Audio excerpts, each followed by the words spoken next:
श्री गोपाळ कृष्ण भगवान की जय। लीळा नंबर 511।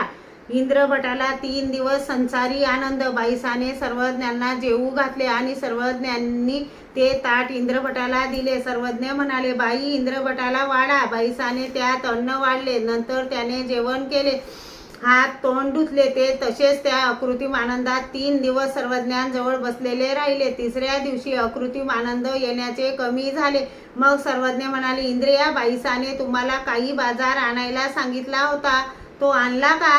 त्याने म्हटले, हे नाही का, आताच घेऊन आलो। सर्वज्ञ म्हणाले, ते काम सांगायला 3 दिवस झालेत। म्हणून सर्वज्ञांनी बोटाच्या खुणेने दाखविले। मग सर्वज्ञ त्यांचे देव श्रीकरात घेऊन म्हणाले, इंद्रिया, तुमच्या देवांना 3 दिवसापासून सान नाही, तर हे कोणाला द्यावेत का?